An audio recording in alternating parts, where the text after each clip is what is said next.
it's my pleasure to introduce our guest author tonight. Greg Picard finished his bachelor's degree in English, specializing in creative writing and American literature. After getting his master's in education and counseling, he worked as a teacher, counselor, musician, law enforcement ranger, firefighter medic, and railroad brakeman. So he clearly has plenty of material to draw from. He's written over a dozen novels and short story collections and co-authored some of them with his daughter. So won't you help me give Greg a warm welcome?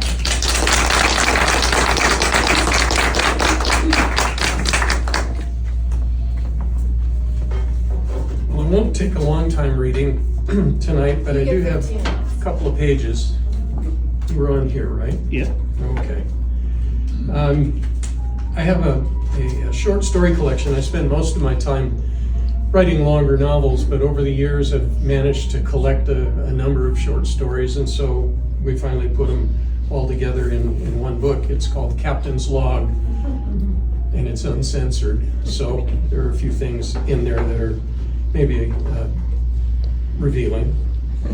But anyway, I thought I'd pick this one that I began the book with. It's called Boat Patrol. And that was one of the things in the various parks that I worked in over the years that I got to do, which is a kind of a strange job in the long run. Every day out there baking in the sun, and you see all sorts of things that you never imagined that you would see happen. Boat Patrol, the Coast Guard of the State Water Project. In the first 7 weeks of summer, Lake Oroville temperature topped 110 degrees each day. I had come from Humboldt Redwoods, and when I could see through the fog enough to make out the temperature reading on the thermometer there, it never went over 80. In Oroville, I would pass the time and temperature tower downtown, and even at midnight, it read 99 degrees. Working the lake was a definite shock. I worked boat patrol primarily, so the humidity was 100%. The mornings would try to fool you with cool, damp breezes that slapped the rigging ropes against the aluminum sailboat masts in the marina. But by mid-morning, there was utter stillness and no shade. The sweat would frisk about with gay abandon in the small of my back, the diamond brilliance of sunlight reflected on the water with enough glare to make one suspect the whole place was radioactive. In addition, the concept of extreme sports fit well here. I fully expected needlepoint skydiving to be the rage any day. This was a place where 12-year-olds could still drive boats while dad water skied, hoping that little sister, as the official observer, could form the words, "Dada, fall down." It's no wonder I sometimes broke out in an allergic rash when I was around water skiers. Even boating under the influence of alcohol arrests had no good standards. Imagine trying to do a field sobriety test on the bobbing deck of a speedboat on a busy day. "Just stand on one foot, sir, and touch your nose with your eyes shut." And after you fished them out of the water, you skipped the balance test and just went to the "do I pass out from breathing the same air" test. The work we did and the recreation use patterns were just a bit different from what I'd seen in the Redwoods.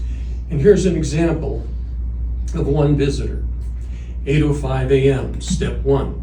Visitor begins the day at the boat dock marina store, measuring equal amounts of gasoline and alcohol beverages into the boats.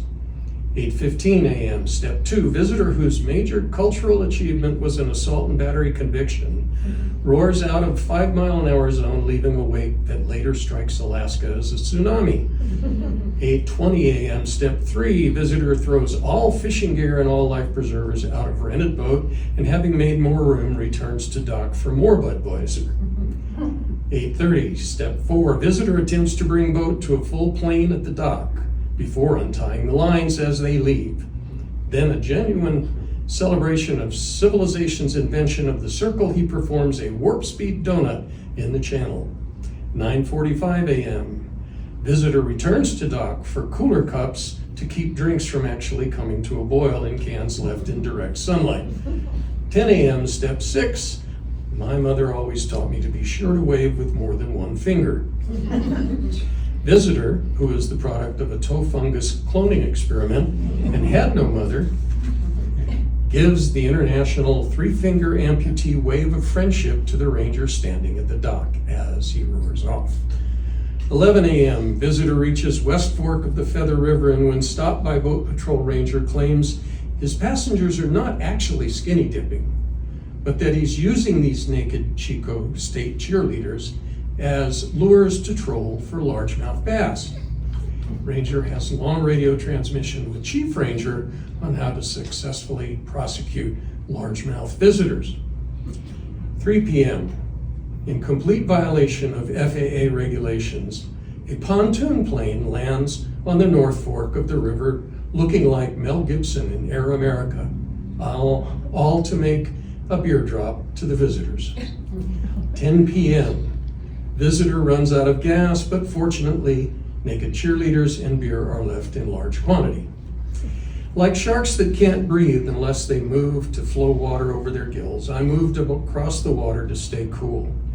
The green shimmering water felt like it had just been used to boil crabs and made me actually long for the 3 months I'd spent as an interpretive ranger in an air-conditioned office making plastic castings of raccoon droppings. One day I watched a carp the size of Nebraska roll and descend into the deep under the West Fork Bridge, and I envied it its escape from the heat. It was no wonder everyone wanted to be in the water. Unfortunately, with so many boats on a lake with 167 miles of shoreline, some sank in that water, and someone was always in trouble. I frequently found boaters 15 miles from the marina with no gas or a thrown rod in their engine, and they often had these low-bid motors, like my state park department bought. Our motors smoked so badly that we navigated by radar. Violators often knew how to avoid us by the smell and the smoke trail of our motors. And in spite of that, I still managed to write a lot of tickets. But all too frequently, I became the friendly tow service.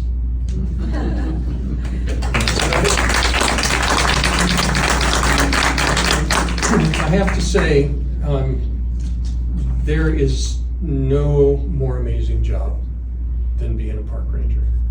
I loved it. Wow.